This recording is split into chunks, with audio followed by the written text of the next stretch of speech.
അപ്പോൾ നമുക്കിന്നൊരു ചിക്കൻ വരട്ട് ഉണ്ടാക്കിയാലോ. അപ്പോൾ അതിക്ക് കുറച്ച് മഞ്ഞൾപ്പൊടി ഇടുക, പിന്നെ കുറച്ച് ഉപ്പ്,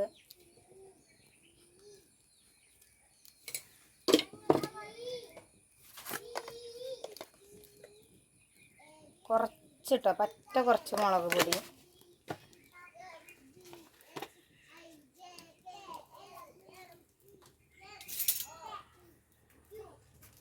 കുറച്ച് കുരുമുളക്, ഒരു സ്പൂൺ കുരുമുളക്, പിന്നെ തേങ്ങാക്കൊത്തും ഒക്കെ ഒന്നിട്ട് കുഴക്കട്ടോ. കൈ വെച്ചെന്നെ കുഴച്ച് കൊടുക്കുക. നല്ലോണം ഇതൊക്കെ ആവാൻ വേണ്ടിയിട്ടാണ്. അപ്പോഴേക്ക് എണ്ണയൊക്കെ ചൂടാക്കിയാണ്ട് ഉള്ളി ഇതൊക്കെ വാട്ടാനൊക്കെ ഉണ്ട്. ഇതോടെ കുഴച്ച് വെച്ചാൽ ഇത് കുറച്ചിങ്ങനെ ഇതൊക്കെ പിടിച്ചോളൂ, ഉപ്പും കുരുമുളകൊക്കെ ഇതിൽ പിടിച്ചോളൂ കേട്ടോ. അപ്പോൾ ഇത് നല്ലോണം കുഴച്ചിട്ടുണ്ട്. ഇത് നമുക്ക് ഇതോട് മാറ്റി വയ്ക്കട്ടെ. ഇവിടെ നമ്മൾ ചിക്കൻ ഉണ്ടാക്കാനുള്ള പരിപാടിയില്ല കേട്ടോ. ഇത് നോക്കാം. നമുക്ക് കുറച്ച് ചട്ടി ചൂടായിട്ടുണ്ട്, കുറച്ച് എണ്ണ ഒഴിച്ച് കൊടുക്കുക.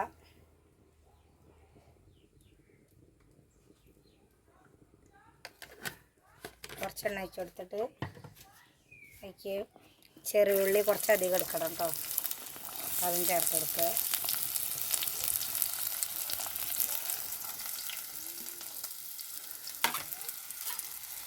ഇതൊന്ന് വാറ്റി കൊടുക്കട്ടോ.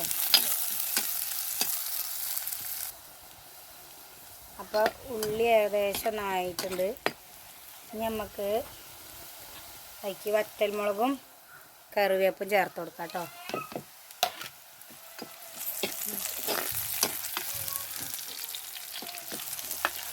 ഇതൊന്നൂടെ ആയി വരട്ടെ.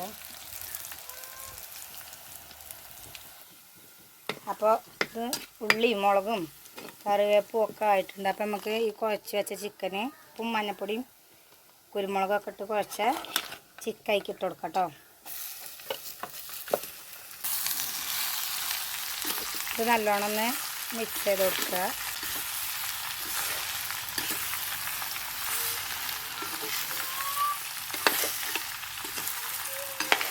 ചട്ടി തന്നെ നമ്മൾ വെള്ളം ഒഴിച്ചിട്ടുള്ളത്. ആ വെള്ളം കുറച്ച് ചേർത്ത് കൊടുക്കണം.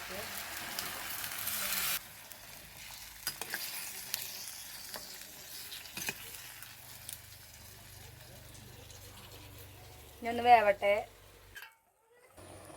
നമുക്ക് നമ്മളെ ചിക്കനൊന്ന് തുറന്ന് നോക്കട്ടോ. അയ്യൊന്ന് വച്ചിട്ടുണ്ടോ നോക്കാം. പാകത്തിന് വച്ചിട്ടുണ്ട്. ഇങ്ങനെ വെക്കുകയാണെങ്കിൽ നല്ല ടേസ്റ്റായിട്ട് നമുക്ക് പണിയും കുറഞ്ഞിട്ടും.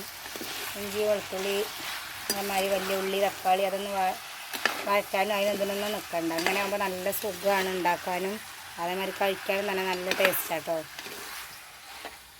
അപ്പോൾ ഇന്നത്തെ വീഡിയോ അത്രേ ഉള്ളൂ കേട്ടോ. അപ്പോൾ നമ്മളെ ചിക്കൻ കണ്ടില്ലേ നല്ല പാകത്തിന് വറ്റി വന്നിട്ടുണ്ട്. നല്ല ടേസ്റ്റാണ്. അപ്പോൾ എല്ലാവരും ഒന്നിങ്ങനെ ഉണ്ടാക്കി വെക്കൊണ്ട് കേട്ടോ.